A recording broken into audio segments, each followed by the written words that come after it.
Horror movies. Well, what can I say? There have been so many horror movies over the course of the years, and I used to be such a horror movie fan. There was a moment in my life when I'm pretty sure I watched every single horror movie on Netflix, Amazon Prime, on every single streaming platform that I owned. I just went through and binged so many different horror films. So, without further ado, I thought it would be a fun idea to rank all the horror movie villains and main antagonists based on aura level. Of course, as always, this is my opinion, so don't get too disheartened if I say something that you disagree with. But then again, we're talking about aura level, so how many opinions can you actually have? If you do enjoy, go down there, hit that like button, hit that subscribe button, as always, as it really helps the channel out. And starting it off with Annabelle. Now, of course, she has her own franchise, as well as being a part of the Conjuring franchise. Her main people that she is up against are, of course, Ed and Lorraine Warren.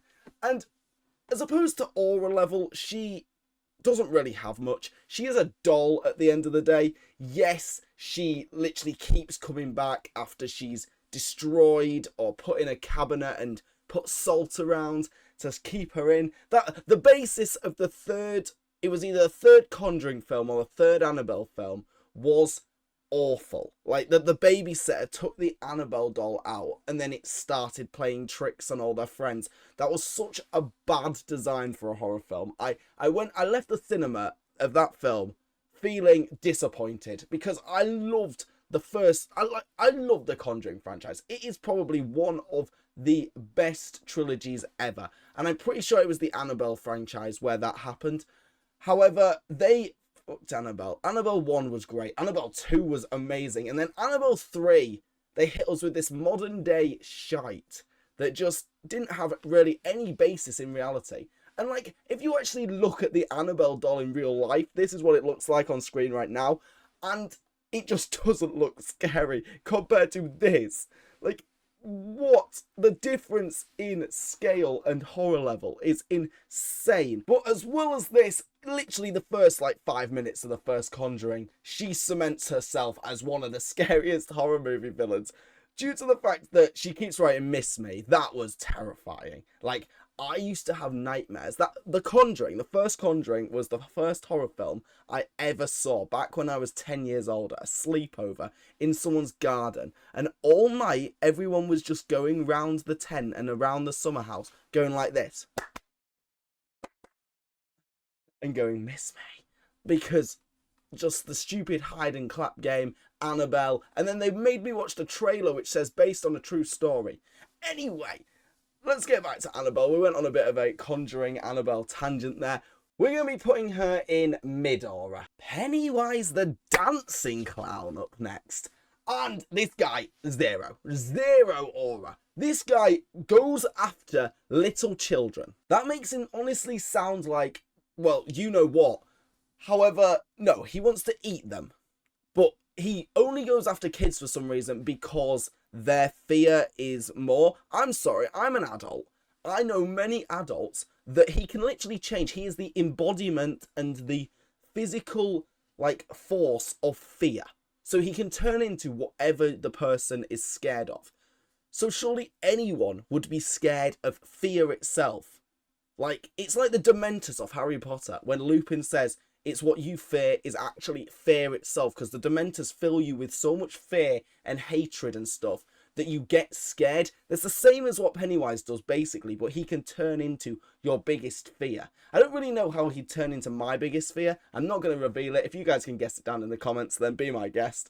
However, the things he turns into in the show, he turns into a zombie, a bloody wood chipper thing in the second one. He turns into a naked grandma, also in the second one. Bill's little brother, Georgie. He's like, "Hiya, Georgie." It's so funny because that's my girlfriend's name, and it's so funny going around going, "Hiya, Georgie." She is so freaked out. And no, we're putting Pennywise in zero aura. Like, this man just goes after little children. Like, you cannot, you're building a case for yourself, Pennywise. You can't just be going after all the kids and getting fear out of them and then eating them. You eat little children. That, no, you're no aura. Michael Myers is up next. Now, this guy is horror. Like, he is literally the staple of horror. No, I have not seen every Halloween film. However, I've seen enough. I've seen the original, I've seen the 2018 remake, and I've seen a couple of others in between. I'm not too sure. They all kind of just merged together. But I watched the original, definitely. And in that, he definitely didn't have as much aura as he did in the 2018 reboot. He is terrifying in that. Like, he doesn't say a word. He has the screen presence of a god. And he is a mythical being, right? He's not a man. Even though he's meant to be a man, he survives so much. He survives a gunshot to the head, being lit on fire, being stabbed, being hit by a car at like 60 miles per hour, all in the same film. And then in the other ones, I'm sure he has survived so much worse than that. I'm pretty sure I heard that he regrew from a drop of blood or something like that, which only Deadpool has ever done. So unless he's Deadpool in disguise, which I won't put it past the Merc with the mouth. However, no, Michael Myers is going in maximum aura. This guy committed and started crimes at about 6 or 7 years old and didn't ever stop. Chucky. Now, this is a fun one. It's a doll. How much aura can a doll actually have? Well, we've already got Annabelle on the list, and she's a doll, so I guess mid. However, Chucky, I never really liked Chucky. I did, actually, as a kid. I tell a lie. As a kid, before I saw the films, I used to think Chucky was the scariest thing in horror. Well, I mean, that was before I saw the films. And then I realised that he's about this big. Yes, he has a knife, and he can jump at you. And this scene perfectly portrays him. It's fucking Chucky!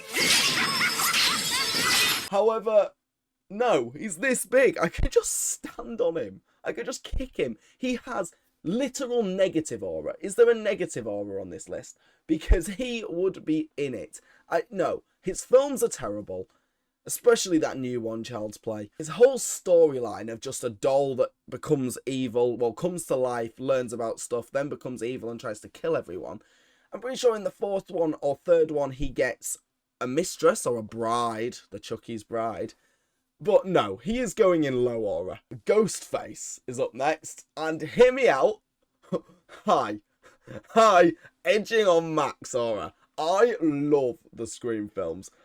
I haven't finished them all yet. I've seen 1, 2, 3, 5 for some reason. Well, I saw 5 when it first came out, and then I went back and watched 1, 2, and 3 before that. I still need to watch 4 and 6, and I'm pretty sure this year they're bringing out a 7th one. However, Ghostface, the original 2 Ghostface, that's what we're going to be ranking it on. Being, of course, Billy Loomis and Stu Macher. But Billy Loomis has one of the most auraful just scenes and films in the whole show. He goes manipulating Sydney, manipulating everyone around him, and I'm pretty sure he killed majority of the people, except when, of course, he was in prison. But that was Stu, like, covering for him. But, oh my god, Billy Loomis is probably my favourite horror movie villain of all time, and for that reason, we're putting him in maximum aura. Jason Voorhees, another one of the big 3 or big 4 top horror movie characters. And Jesus Christ, where else can we put him? I'm not going to be putting him in maximum aura just because his films don't hold that much value to me compared to Ghostface with Scream, Michael Myers in Halloween. I like the Conjuring films a lot more than the Jason films, but Jason is just a staple. And the game Friday the 13th is incredible. However, whilst we're at it though, I know Jason isn't in the first Friday the 13th film, but that film, I think, is the worst thing I've ever watched. I remember watching it with my friends, and the acting in it, yes, it's like the 1960s or 1970s, so the acting is never going to be good. But even the acting in Star Wars was better than that. And that's saying something, because George Lucas writing dialogue is just not a thing. No, it cannot be done. Jason as a character, though, he is mad. Like, he just goes round Camp Crystal Lake murdering all the counselors every single time. Why people keep going back there is beyond me. However, the first one with his mum, I guess that's his mum, so it's not really him. But Jason, we're putting in high aura. It has to be. We have to put him in high aura. The Nun, or Valak the Defiler, has shown up in, of course, The Nun 1, Nun 2, and then The Conjuring 2.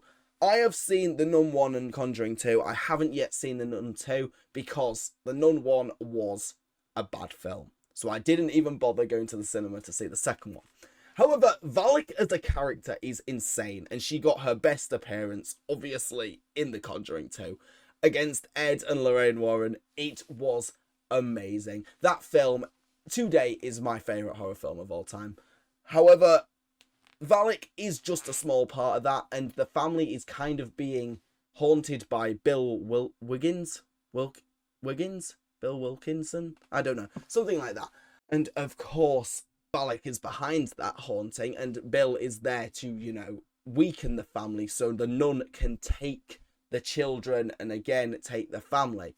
However, Valak in The Nun, yes, it shows her origin story and how she came to be, but it just doesn't have the same effect. But aura levels, Valak doesn't really have an aura. She has a bit of one, but not really. She isn't like Michael Myers Ghostface level. She isn't walking around. It's usually the slasher villains that are going to have the most aura. The paranormal ones just stand there and like wave spells, create stuff, do stuff with God and Jesus and the devil. So for that reason, we're going to put Valak in low aura. Samara, or the girl from The Ring. Right. No. Can we even rank this? Does she have any aura at all? She crawls out of a telly after forcing you to watch a videotape. Petrifies you like in bloody The Chamber of Secrets. Makes your face go all weird. And then just leaves back into her weird ass well. The girl lives in a bloody well. She let her dad electrocute her in a bloody bathtub. I'm pretty sure that was the story. I haven't watched it in ages. Don't crucify me on that if it's wrong. But if that's true, how on earth can we give her maximum aura, high aura, even mid aura, even low aura at this rate? She is off next to Pennywise. She is off below Pennywise in the zero aura. John Kramer, aka the Jigsaw Killer. This man either has zero aura or maximum aura. He was a cancer patient who was wrongly identified with cancer by a guy that he obviously later turned into his slave as another Jigsaw Killer. However, we're just ranking John Kramer. We're not ranking all of them. The nurse, the other guy, the blonde guy from the first one, the other guy from the first one, and just all the other weird characters that happened. However, John Kramer as a character, he died in the third one, died of cancer, but then of course we get his backstory in the other ones. We're going to go with high aura. Like, the amount of sheer willpower and thing. He had cancer. Yes, so he like chose to live. However, no, the fact that he traps people in basically inescapable traps. Actually, no, he can be moved down to low aura.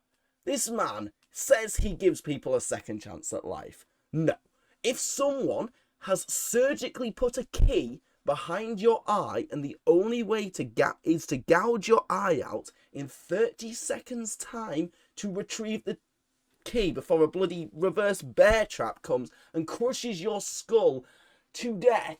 No, that is inescapable. Some of the traps you can do. The glass needle one, okay, fair enough. That's okay. But stuff like the barbed wire fence or the bloody the one from the Jigsaw, the spirally one. No, they're all impossible to complete. Like 95% of his traps would never get completed and he would die as well. Freddy Kreuger is up next. Now, the Dream Lord himself. No, not Toby Jones from Doctor Who. However, Doctor Who is one of my favourite shows. We will be doing a video on Doctor Who soon. But Freddy Kreuger, the man that can manipulate your dreams, and he puts the theory of if you die in your dream, you die in real life, fully to the test. My God, So the whole premise of him, of course, is you can't sleep, which basically weaponizes a basic function of humanity. Like, there is no one on the planet who obviously can't go to sleep. It's just not possible. You go insane, and I'm pretty sure at the 7-day mark, you die. So it's either death from Freddy Kreuger in your dream, or death from no sleep. Unless you do what somehow they did in the film, and he comes out and the guys... Like, I would be waiting for him. Yes, you'd be waiting there, shotgun in hand. Second he leaves the dream to kill you, boom, boom, boom. He's dead. He's dead. And for that reason, yes, he has high aura. But we're going to be putting in medium because there is an easy way that you could kill him. And again, he goes after young people. Why? Why? It's always the weird ones, isn't it? Last but not least, we have Leatherface, or Jedediah Zane? Anyway, Jed. I've only seen the Leatherface film. I have yet to see the Texas Chainsaw Massacre films. I've heard they're bad. I've heard the original's good, the rest are bad. However, Jed in the Leatherface film has high bloody aura. Like, that actor, you don't think it's going to be him. The twist and the amount of people I've watched this film with. Yes, the film isn't the best overall. However, the acting from the mum in the first Conjuring, I forget her name, as the mum in Leatherface to Jed, you think he's just a normal person. But of course he goes into madness. Like, out of his family. He was forced into that family as a kid. He was the one that was sane and didn't want to do those things. And you find out as he goes on that he is Leatherface. He is genuinely Leatherface. And, oh my god, you think it's going to be the other guy. And then he dies. And you're like, wait, Leatherface don't die. Who? Oh my god, it's Jed. It's Jed. Oh my god. The amount of shock that I had. Watching it back now, when I watch it with other people, it's pretty obvious. I don't know how I didn't see it. However, no. We're putting Leatherface in high aura because of just the twist and the fact that he can act sane, like, up until the moment of break, and then he goes insane, chasing people down with a chainsaw. I just thought this would be quite a fun tier list to do for the next video, and if you did enjoy, like, subscribe, leave a comment down what other tier lists you'd like to see, other aura videos, other ones I could beat in a fight, other videos like that.